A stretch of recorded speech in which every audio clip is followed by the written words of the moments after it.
At the hospital, my son said, "Don't let her touch the baby." I held her once, then changed everything. Those words still echo in my mind, even after all this time. I can still feel the antiseptic smell of the hospital, see the fluorescent lights reflecting off the polished floors, and remember how my heart shattered into a million pieces in that sterile hallway. I was 62, and this was supposed to be one of the happiest days of my life. My first grandchild. A new chapter. A chance to love unconditionally in that special way only grandmothers can. Before we continue, comment where you're watching from and subscribe to the channel. We'd love to see how far our stories are reaching. I'd spent the previous 9 months imagining what it would be like to hold that tiny bundle, to feel the weight of my son's child in my arms. I arrived at the hospital. With a small teddy bear tucked under my arm and a handmade blanket I'd spent months knitting. Every stitch contained my hopes, my love, my excitement. As I walked down that endless corridor to room 307, my steps were light, almost bouncy. I hadn't felt that kind of joy in years, but the moment I stepped into that room, I knew something was wrong. James, my only son, was standing near the hospital bed where Victoria lay cradling their newborn daughter. The look on his face wasn't one of proud new fatherhood. It was cold, distant almost, hostile. "Mom," he said, not moving toward me for a hug, not smiling, not even making eye contact. "I need to talk to you outside." Victoria watched from the bed, a smile playing at the corners of her lips. Not the exhausted smile of a new mother, but something else. Something that made my stomach tighten. In the hallway, James turned to me, his posture rigid. "Mom, I don't think it's a good idea for you to be too involved with the baby." I blinked, sure I had misheard him. "What do you mean?" "Victoria and I have decided that. Well, given how things have been between you two, it would be better if you kept your distance." My mind raced, trying to understand what he was saying. Yes, Victoria and I had our differences, but I'd always tried to be respectful, to give them space, to not be the interfering mother-in-law. "James, I don't understand." That's when he said it, the words that would haunt me for years to come. "Don't let her touch the baby. Victoria doesn't want you holding her." The hallway seemed to tilt beneath my feet. My own son, my only child. The baby I had carried for 9 months, had raised alone after his father died when James was only 4. The child I had sacrificed. Everything for: sleep, relationships, career opportunities, everything to make sure he had a good life. "Can I at least see her?" I managed to ask, my voice so small I hardly recognized it. James hesitated, then nodded stiffly. "Just for a minute, and don't pick her up." I followed him back into the room, my legs wooden, my heart racing. Victoria's smile had only grown wider, triumphant even. I approached the small bundle in her arms, this new life that carried my blood, but that I was forbidden to touch. "Her name is Lily," James said, his voice softer now, but still distant. Lily. A beautiful name. I looked down at this tiny, perfect face, her eyes closed in peaceful sleep. My granddaughter. So close, and yet already being placed out of my reach. "She's beautiful," I whispered, tears threatening to spill. Victoria's grip on the baby tightened slightly, a silent warning. Could I please hold her? "Just once?" I asked, my eyes meeting Victoria's. For a moment, I thought I saw something like pity cross her face. She looked at James, who hesitated, then gave a small nod. "Just for a minute," Victoria said, reluctantly extending the bundle toward me. I took Lily in my arms, marveling at how light she was, how perfect. Her tiny fingers, her rosebud mouth, the wisps of dark hair just like James had as a newborn. In that moment, I loved her with a fierceness that took my breath away, and I knew, with absolute certainty, that I would do anything to be part of her life, even if it meant enduring Victoria's games. "All too soon," Victoria said. "That's enough," and reached for the baby. I handed Lily back, my arms feeling empty, bereft.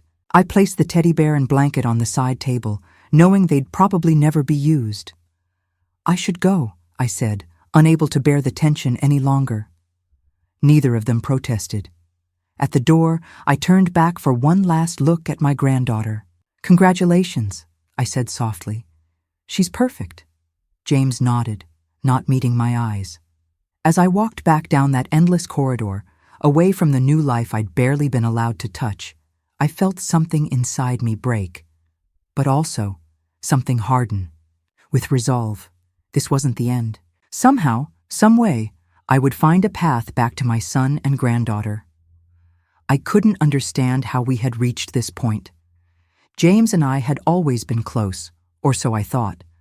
But looking back, I could see how Victoria had slowly, methodically, driven a wedge between us from the moment she entered our lives 5 years ago. At first, it was subtle. James would miss our weekly Sunday dinners because Victoria had made other plans. My calls would go unanswered for days, then weeks. When we did see each other, Victoria would make little comments, seemingly innocent, but designed to create distance.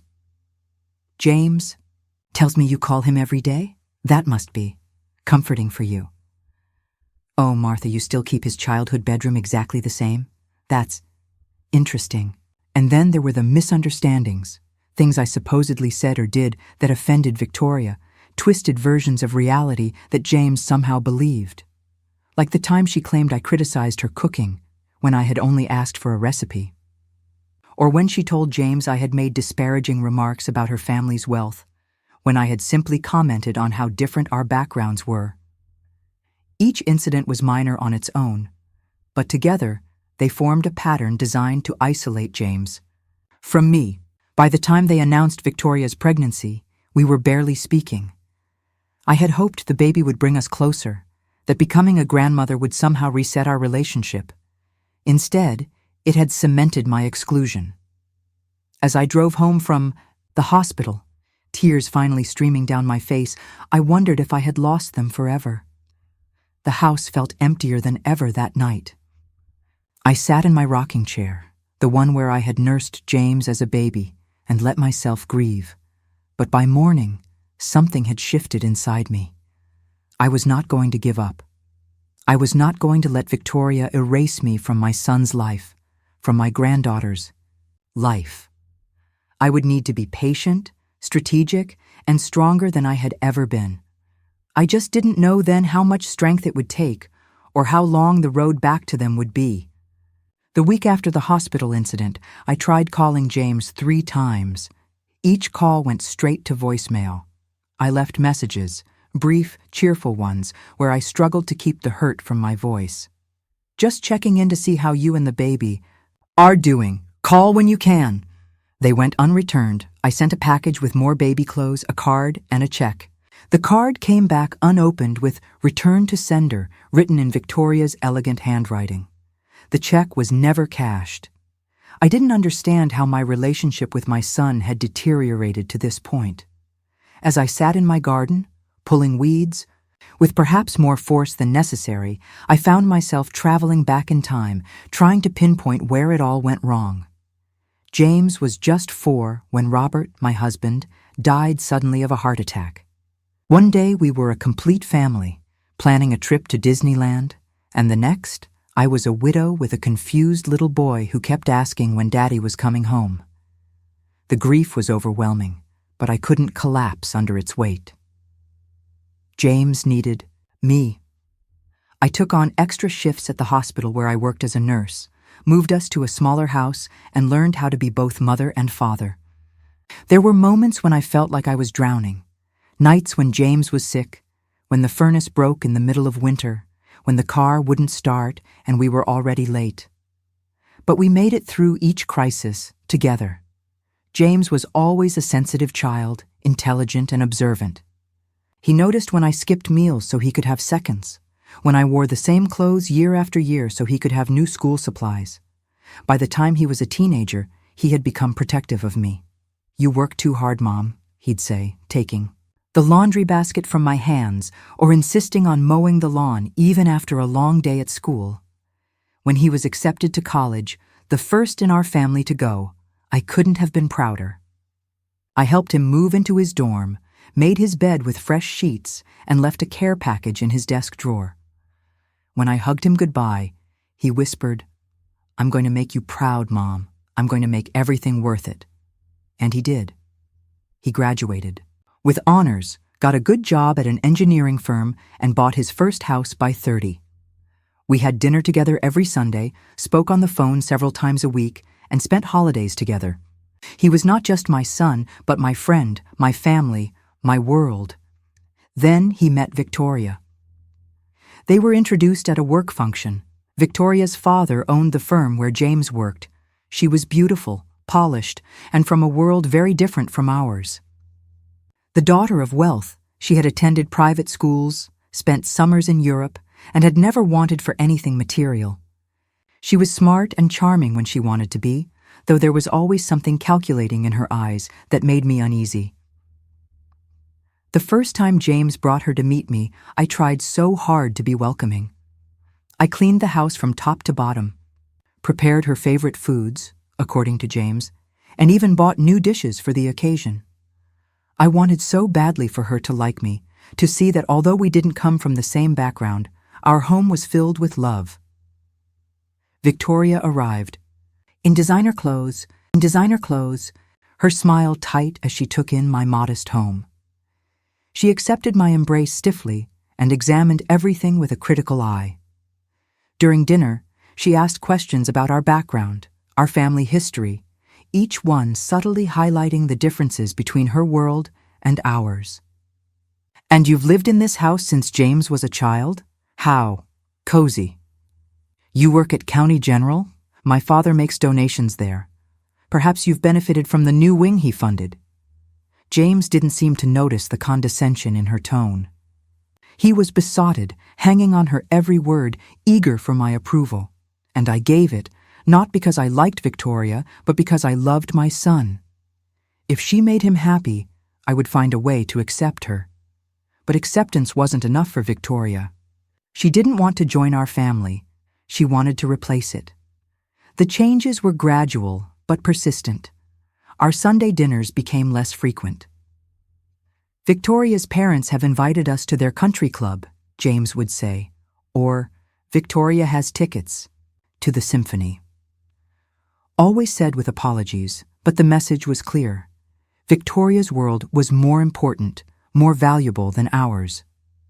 When they got engaged after just 8 months of dating, I tried to be involved in the wedding planning. I offered to help with the flowers, to make my mother's famous cake, to sew handkerchiefs for the groomsmen as my grandmother had done for my wedding. Victoria dismissed each offer. "We've hired the best wedding planner in the city," she told me with that same tight smile. "Everything is taken care of." The wedding was extravagant, held at Victoria's parents' country club. I sat in the front row, watching my son marry a woman who had already begun to take him away from me. During the reception, I overheard Victoria talking to her friends. "James's background is so quaint," she said, not realizing I was within earshot. "But don't worry, that's all behind him now." I said nothing, did nothing. I wanted James to be happy, and if that meant swallowing my hurt, I would do it. After the wedding, things deteriorated further.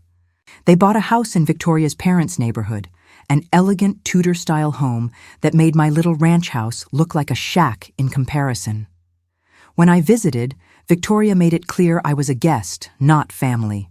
She'd point out their expensive furniture, the custom draperies, the imported tiles in the bathroom, all gifts from her parents, all symbols of a world I could never provide. James started canceling our phone calls. "Sorry, Mom, Victoria made plans," became his constant refrain. When we did talk, it felt like he was reading from a script, careful not to share too much, too nervous about saying the wrong thing. Then came the dinner where Victoria announced she was pregnant. It should have been a joyous occasion, but it felt like a power play. She placed her hand over her still flat stomach and looked directly at me. "We're going to do things differently with our child," she said. "Modern parenting, you know. None of those old-fashioned methods." I knew it was a dig at how I had raised James, but I smiled and congratulated them. Later, when I offered my mother's cradle, the one James had used as a baby, Victoria declined. "We've already ordered a crib from Sweden," she said. "It's the safest on the market." Throughout Victoria's pregnancy, I was kept at arm's length. I wasn't invited to the baby shower. "It's just for Victoria's friends," James explained apologetically. I wasn't consulted on names, on nursery decor, on any of the preparations for my grandchild. When I expressed my hurt to James during one of our increasingly rare phone calls, his response stunned me. "Mom, Victoria thinks you're trying to take over. She feels like you don't respect her as a mother." "But I haven't done anything," I protested. "That's not how she sees it," he replied, his voice distant. "And honestly, Mom, sometimes I think you are a bit controlling." Controlling. The word echoed in my head for days afterward. I, who had worked 3 jobs so he could play baseball, who had gone without so he could have, who had never remarried because raising him had been enough. I was controlling? It was the first time I realized how thoroughly Victoria had rewritten our history, had transformed me from devoted mother to interfering burden in my son's eyes. And then came the call that Victoria was in labor. James's voice was tense, formal. "We'll let you know when you can visit," he said, making it clear I wasn't welcome at the hospital during the birth.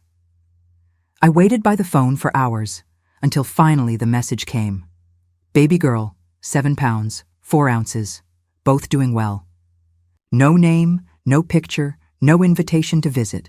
I gave them a day to settle, then called to ask when I could meet my granddaughter. "We'll let you know," James said. After 3 more days of silence, I decided to go to the hospital on my own. I couldn't wait any longer to meet the newest member of our family. And that's when it happened. That terrible moment in the hallway, those words that cut deeper than any knife. "Don't let her touch the baby." As I sat in my garden, tears streaming down my face at the memory, I wondered what Victoria had told James to make him treat me with such cruelty. What lies, what distortions had poisoned his mind against me? And more importantly, what could I possibly do to fix it? I was still pondering these questions when my phone rang. I didn't recognize the number, but I answered anyway, hoping against hope it might be James. "Martha? It's Sarah, James's neighbor. I thought you should know what's happening."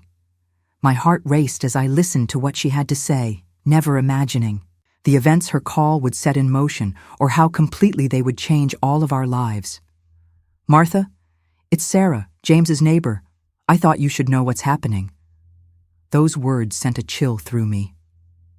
Sarah and I had met only a handful of times at neighborhood gatherings James had invited me to before Victoria put a stop to them. She was a kind woman in her 50s who lived across the street from James and Victoria. What's wrong? Is James okay? The baby? My mind raced with terrible possibilities. "They're physically fine," Sarah assured me, her voice low as if she was afraid of being overheard. "But Martha, I'm worried. Victoria left yesterday for a business trip. She'll be gone for 3 weeks, and James is alone with the baby. I've heard Lily crying nonstop since this morning. When I went to check, James looked. I don't know how to describe it. Lost, overwhelmed. He barely let me in the door." My heart squeezed. "Did he ask for help?" "No, that's just it. He's too proud, or too afraid." "Martha, I think Victoria has him convinced he can't manage without her, but also that he can't ask anyone else for help, especially you." I gripped the phone tighter. "What can I do? He doesn't want me there." "I don't think that's true," Sarah said gently.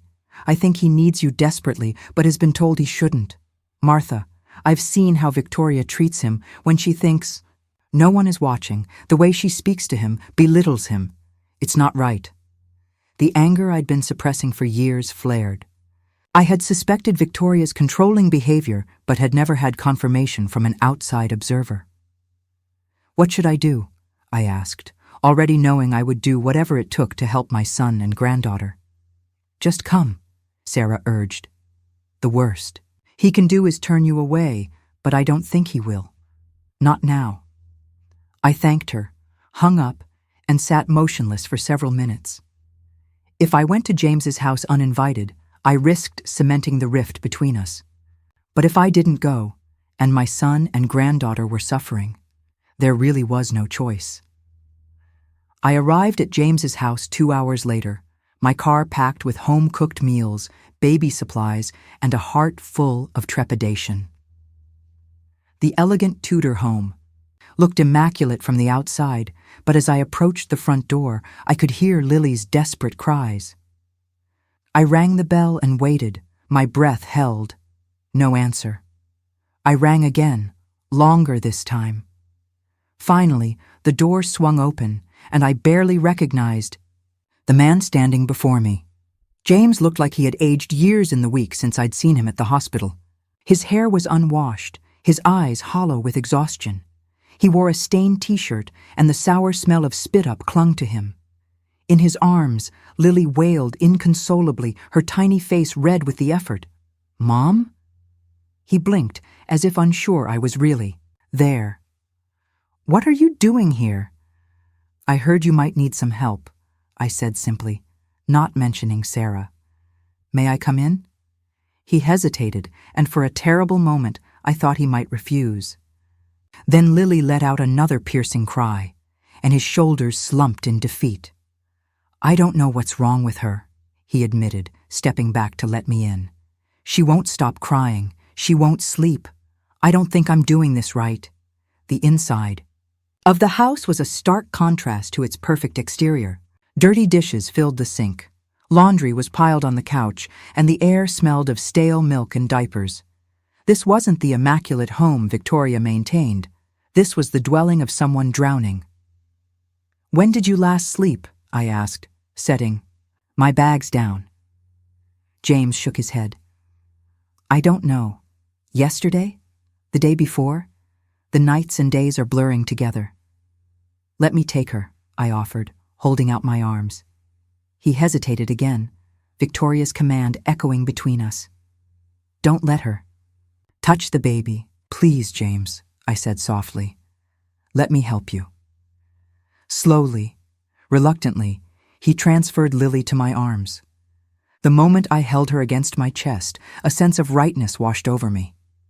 My granddaughter. Finally. Lily continued to cry, but I swayed, gently, humming a lullaby I used to sing to James. I checked her diaper, clean. "When did she last eat?" I asked. "I just fed her, but she spat most of it up," James said, running a hand through his unkempt hair. I nodded, noticing how her little legs were drawn up to her belly. "I think she might have colic. The way she's pulling her knees up, it's stomach pain." "The doctor said she's fine," James replied, but without conviction. "Let's try something," I suggested, laying Lily on her back on the couch. I gently moved her legs in a bicycling motion, then drew her knees to her belly. I massaged her tiny tummy in clockwise circles, using techniques I'd learned from years of nursing. Gradually, miraculously, Lily's cries subsided. Her eyes, so like James's, focused on my face with what seemed like curiosity. "How did you do that?" James asked, astonished. "Old nurse's trick," I smiled, continuing the gentle massage. "Many babies this age get gas pains. Movement helps." For the first time since I'd arrived, James smiled, a small, exhausted smile, but genuine. "Thank you." "Why don't you go take a shower and get some rest?" I suggested. "I'll watch Lily." He looked torn, Victoria's instructions battling with his desperate need for help. Need one. "Just for an hour," he agreed, then trudged up the stairs, like a man twice his age. When James disappeared into the bathroom, I took the opportunity to really look at my granddaughter. She had quieted now, her eyes heavy with the sleep that had eluded her. She was beautiful. James's dark hair, my mother's, chin, tiny perfect fingers that wrapped around my index finger with surprising strength. "Hello, Lily," I whispered, tears pricking my eyes. "I'm your grandma. I've been waiting so long to meet you properly." As Lily finally drifted to sleep in my arms, I looked around the chaotic house. Something wasn't right here. It wasn't just the normal mess of new parenthood. There was a feeling of abandonment, as if Victoria had left James deliberately unprepared. I laid Lily carefully in her bassinet and began tackling the dishes, glancing frequently at my sleeping granddaughter. By the time James emerged, clean and marginally more rested, I had the kitchen in order and a simple meal warming on the stove. "Mom, you didn't have to do all this," he said, but his gratitude was evident. "Sit, eat," I instructed, placing a bowl of homemade soup in front of him. "Then we're going to talk." He ate ravenously, like he hadn't had a proper meal in days. When he finished, he looked at me with something like his old openness. "Victoria left yesterday," he said, as if that explained everything. "For 3 weeks, I heard." His eyes widened. "How did you—" "That doesn't matter. What matters is why she would leave you alone with a newborn when you clearly haven't been taught how to care for her." James looked away. "She said I needed to learn, that I couldn't rely on her for everything." "But you're not supposed to do it alone, James. No one is.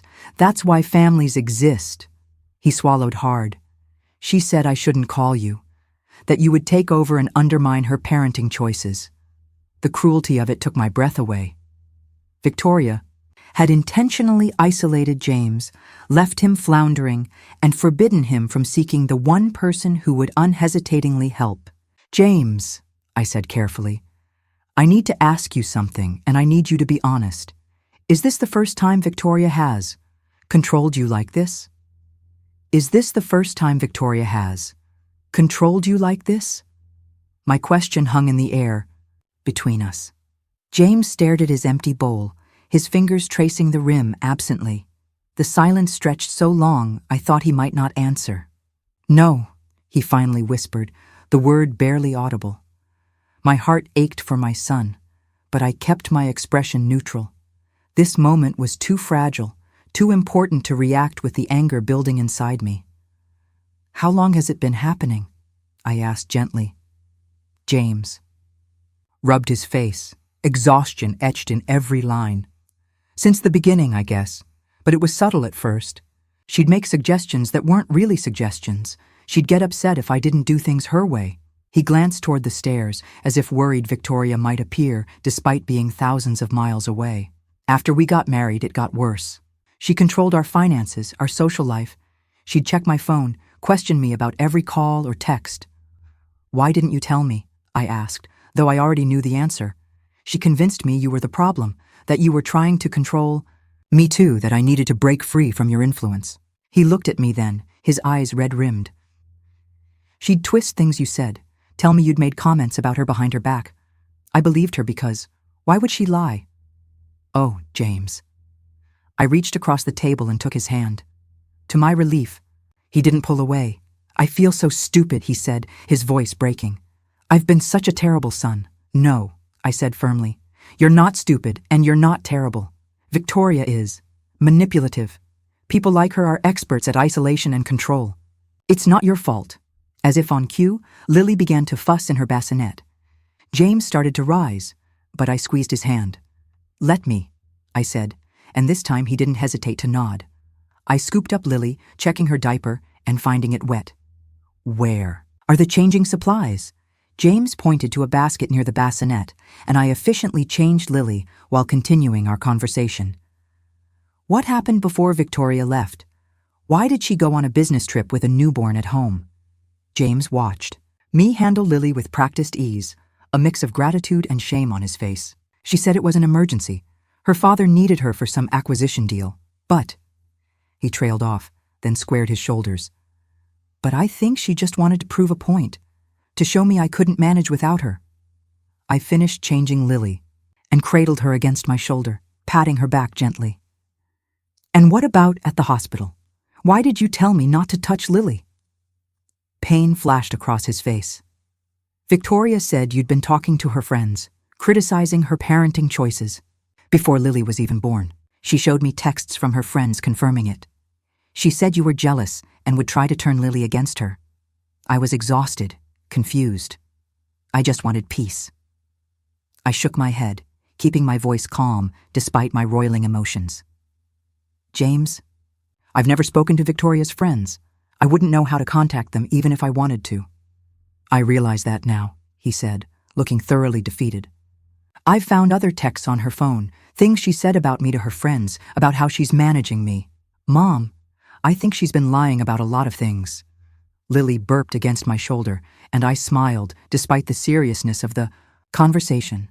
Some things about babies never changed, no matter how complicated adult relationships became. What do you want to do? I asked, keeping my tone neutral. This had to be James's decision. He looked around the disheveled living room, at Lily nestled against my shoulder, and then back at me. I need help, he admitted, his voice small but firm. But I'm afraid of what Victoria will do when she finds out you've been here. Let me stay and help, I suggested. Just until you get on your feet with Lily. We don't have to tell Victoria. Right away, he hesitated, then nodded slowly. Okay, but Mom... His voice grew serious. This isn't just about me needing help with the baby. I think my marriage might be in real trouble. One step at a time, I advised, knowing from experience that major life decisions shouldn't be made in a state of exhaustion. Let's focus on getting you and Lily into a good routine first. The next few days fell into a gentle rhythm. I stayed in the guest room, waking for night feedings so James could get some desperately needed sleep. During the days, I taught him how to bathe Lily, how to burp her effectively, how to recognize her different cries. We cleaned the house together, did laundry, and I cooked meals that could be easily reheated. Watching James with Lily, I saw glimpses of the loving boy I'd raised. He was a natural father, tender and attentive once he gained confidence. Lily thrived under our combined care, her colic easing, her periods of contentment growing longer. On the 5th day, while James was giving Lily her bath, I decided to tackle the stack of mail that had accumulated on the hall table. Bills, advertisements, a postcard. I sorted them mindlessly until I came across an official-looking envelope addressed to James from a company called Prescott Pharmaceuticals. It wasn't my place to open his mail, but something about the envelope gave me pause. The return address was familiar. It matched the name on several prescription bottles I'd noticed in Victoria's bathroom when I was looking for clean towels. When James came downstairs with a freshly bathed and pajama-clad Lily, I handed him the envelope. "This looks important," I said. He frowned at it, then opened it one-handed while cradling Lily in his other arm. As he read, the color drained from his face. "James?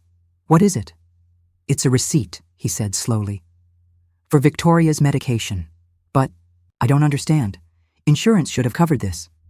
"What medication?" I asked, trying to keep my tone conversational. "She takes something for anxiety," he said, still staring at the paper. "Has for years, but this receipt." He looked up at me, confusion in his eyes. "This says her last refill was for a medication called risperidone. That's not what she told me she takes." My nursing background flashed warning signals in my mind. "James, risperidone isn't primarily an anti-anxiety medication. It's an antipsychotic, usually prescribed for conditions like bipolar disorder or schizophrenia." "What?" He looked genuinely shocked, but Victoria never said anything about that kind of diagnosis. "Has she been taking her medication regularly?" I asked carefully. James's brow furrowed. "She always said she was, but lately. I found pills hidden in strange places, behind books, in potted plants. I confronted her once, and she got so angry she threw a vase at the wall. The pieces were starting to fit together. Victoria's controlling behavior, her paranoia about me, her extreme reactions, her deliberate isolation of James. If she had a serious mental health condition and wasn't consistently treating it, that could explain a lot." "James," I said slowly, "I think Victoria might be dealing with something more serious than she's let on. And if she's not taking her medication regularly, it would explain the mood swings," he finished, "the paranoia, the way she's convinced you're plotting against her." He looked down at Lily, his expression pained. "What do I do, Mom? I can't just leave her if she's sick.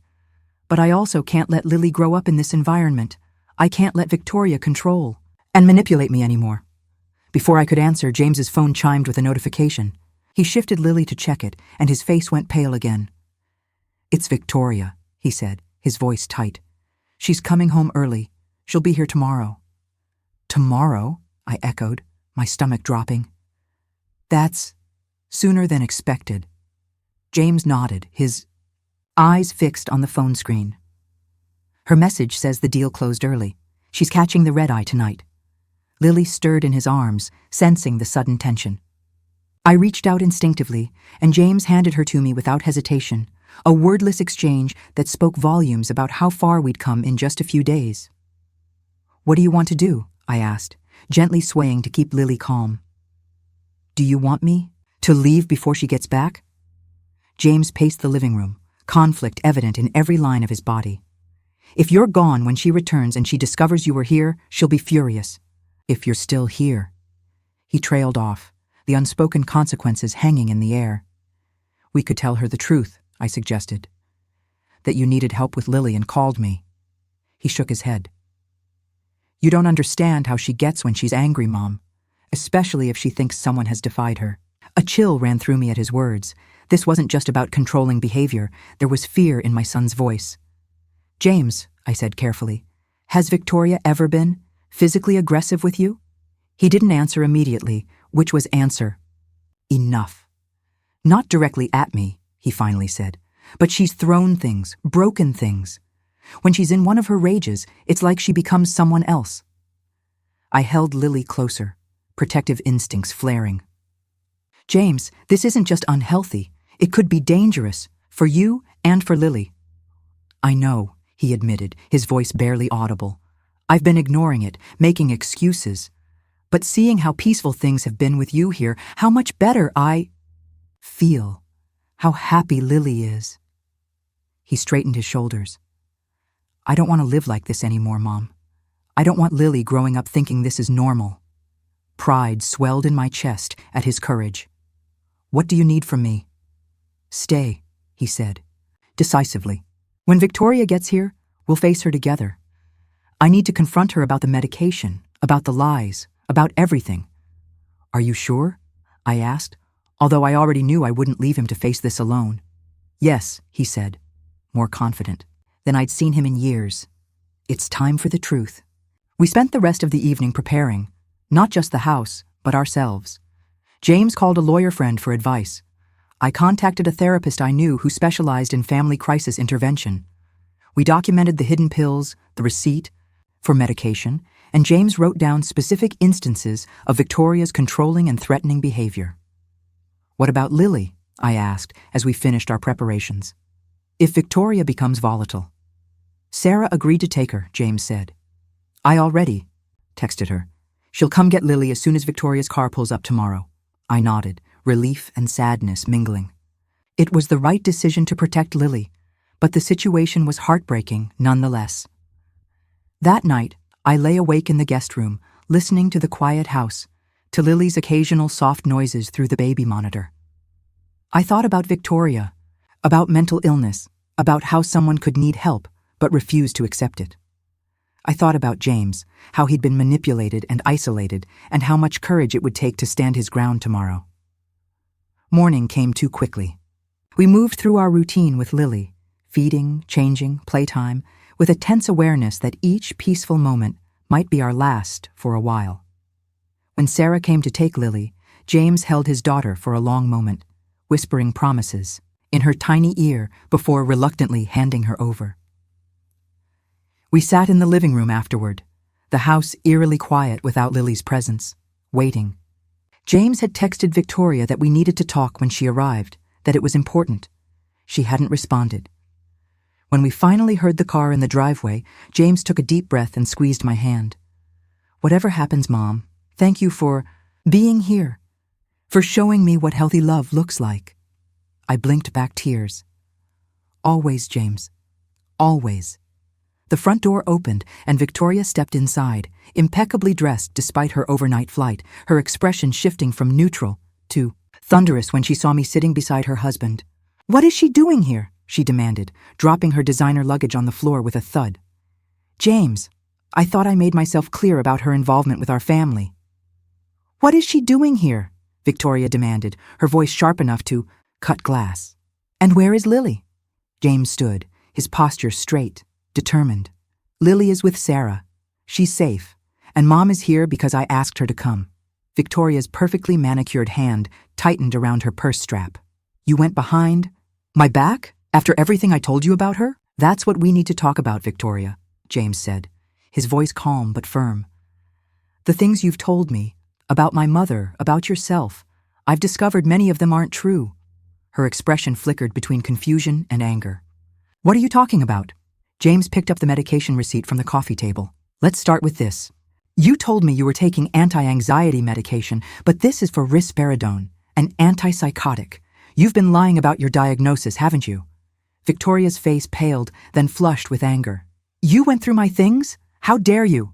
I found the pills, Victoria, James continued steadily, hidden all over the house. You haven't been taking your medication regularly, have you? She took a step back, her composure cracking. That's not... You don't understand? I think I do, James said gently. You're struggling with something serious, something you've kept hidden. But instead of getting proper help, you've been controlling everything around you, including me, to manage your fear. For a moment, Victoria looked vulnerable, almost lost. Then her gaze landed on me, and her expression hardened. This is your doing, she hissed. You've poisoned him against me. I shook my head. No, Victoria. I've just been here for my son when he needed me. He doesn't need you, she shouted, her calm facade completely shattered now. He has me. I'm his family now, not you. James stepped between us. That's not how family works, Victoria. Love isn't exclusive. My mother will always be my family, just as you and Lily are. So what now? Victoria demanded, tears of rage glistening in her eyes. You're choosing her over me? You're going to leave me? No, James said, surprising both of us. I'm not leaving you, Victoria, but things have to change.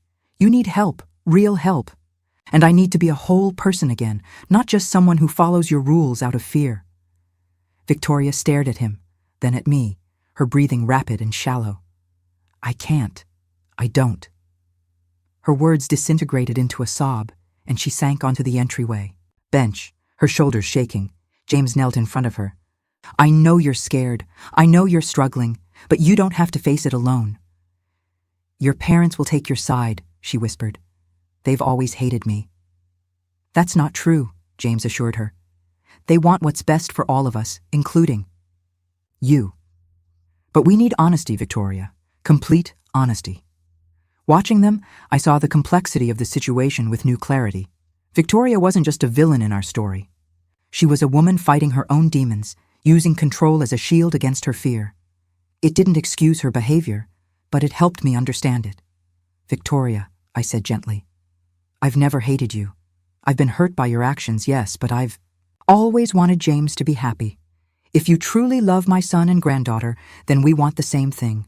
She looked up at me, mascara streaking her cheeks. How can you say that after how I've treated you?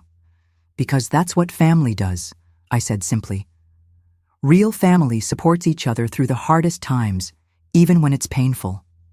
The next few hours were difficult. Victoria finally revealed her diagnosis of bipolar disorder with paranoid features, which she'd hidden from James since before their marriage. Her parents had always treated it as a shameful secret, pushing her to appear perfect at all costs. Her control issues, her manipulation, her fear of my influence all stemmed from episodes of paranoia exacerbated by inconsistent medication. It wasn't an excuse, but it was a starting point for healing. 2 years passed. They weren't easy years, but they were honest ones. Victoria committed to treatment, proper medication, regular therapy, support groups. James set firm boundaries and insisted on family counseling. I remained a constant presence, supporting them both while respecting their marriage. Slowly, day by day, we built something new. Not a perfect family, but a real one. Today, as I sit in my garden watching Lily, now 3, carefully planting sunflower seeds, I marvel at how far we've come. She has her father's determination, and, when she smiles up at me with soil-smudged cheeks, I see echoes of the baby I once held for just a minute in a hospital room. "Grandma, look!" she exclaims, showing me a worm, wriggling in her palm. "That's wonderful, sweetheart," I tell her. "He'll help your flowers grow strong." From the patio, I hear Victoria's laugh, a genuine sound that once seemed impossible.